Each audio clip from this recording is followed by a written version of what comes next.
Assalamualaikum warahmatullahi wabarakatuh. Perkenalkan, nama saya Wasikal Kalimam dengan NIM 220921. Di sini kita akan menjelaskan tentang metode TF-IDF dan pengertian serta rumus manual serta penerapannya di dunia kerja. Sampai dengan implementasinya menggunakan Google Colab. Nah, yang pertama adalah TF-IDF. TF-IDF ini singkatan dari time frekuensi. Jadi frekuensi ini mengukur seberapa sering kata itu muncul. Nah, selanjutnya metode ini digunakan untuk menghitung seberapa penting sebuah kata. Nah, nanti ini beda dengan BOW kemarin yang kita jelaskan. Di TF-IDF ini lebih mendeskripsikan bobotnya, bukan keseringannya, tapi lebih ke ketika kata itu unik atau jarang muncul, maka bobotnya akan semakin tinggi, seperti itu. Sekarang rumusnya adalah rumus TF adalah jumlah kemunculan kata dibagi total kata dalam dokumen.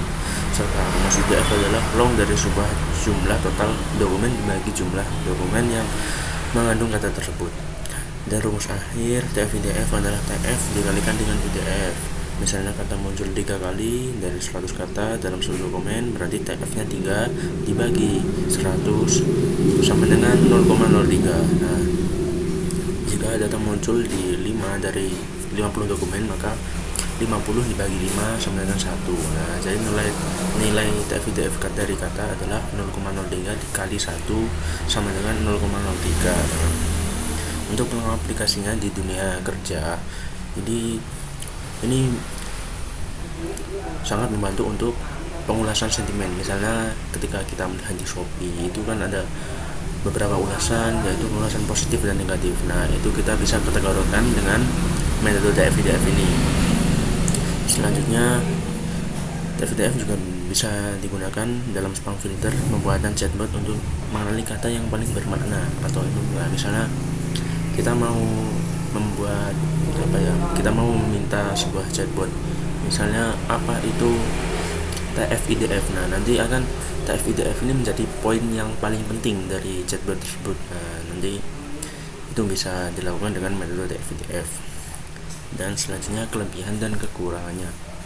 Untuk kelebihannya sendiri adalah mudah digunakan, tidak memerlukan data latih besar, dan efektif untuk teks pendek. Nah, namun kekurangannya, metode ini tidak memahami makna konteks kata, tidak memperhatikan urutan kata, dan hasil bisa berubah jika dataset sering diperbarui. Nah, kalau datanya itu sering diperbarui, misalnya kayak ulasan di Shopee itu kan selalu diperbarui datanya, nah itu kurang efektif. Selanjutnya tahapan pengulangan TF-IDF sebagai: pertama, kumpulkan data teks. Kedua, lakukan processing seperti mengubah huruf menjadi lowercase, menghapus data tanda baca, dan menghapus stop word. Ketiga, hitung nilai TF. Keempat, hitung nilai ID. Kelima, kali keduanya untuk menentukan bobot akhir kata. Nah, selanjutnya kita akan membahas codingannya ada di Google Colab. Ini saya sudah menyalinnya. Nah, ini yang pertama, kita melakukan import form, sesuai import TF-IDF vector device. Nah, ini gunanya apa? Untuk mengimport TF-IDF-nya. Nah, setelah itu kita buat dokumennya. Ini sama seperti yang kemarin ya, BOW, tapi ini TF-IDF. Nanti bedanya outputnya yang beda nanti. Ini kan sama seperti kemarin di dalam tas. Nah, kalau di TF-IDF ini dalam TF-IDF seperti yang pertama adalah saya suka belajar machine learning. Nah, yang kedua machine learning menggunakan Python. Nah, nanti dari kata-kata ini machine learning ini bobotnya tidak lebih besar dari Python.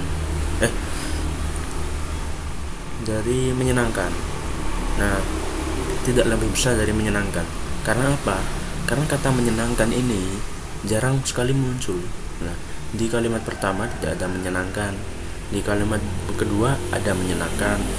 Nah, kemudian kalimat yang ketiga tidak ada menyenangkan. Jadi nanti bobotnya akan lebih besar. Selanjutnya ini untuk melakukan faktorialnya, kemudian transaksi. Hasilnya nanti akan merupakan matrik angka yang menunjukkan seberapa penting setiap kata pada masing-masing dokumen. Semakin tinggi nilainya, semakin penting kata tersebut dalam dokumen. Nah, langsung saja kita run.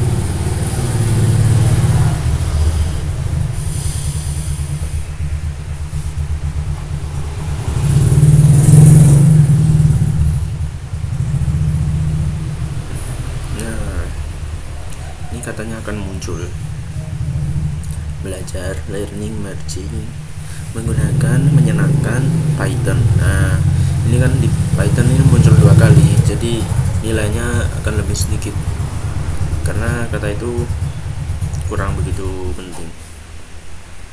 Selanjutnya adalah menyenangkan. Di kalimat kedua itu sangat penting kalimatnya. Karena apa? Karena kalimat itu tidak berulang dan hanya ada satu dan unik kalimat tersebut.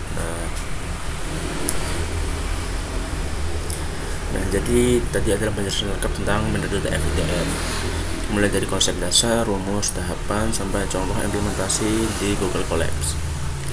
Terima kasih sudah menonton. Kurang lebihnya mohon maaf. Wassalamualaikum warahmatullahi wabarakatuh.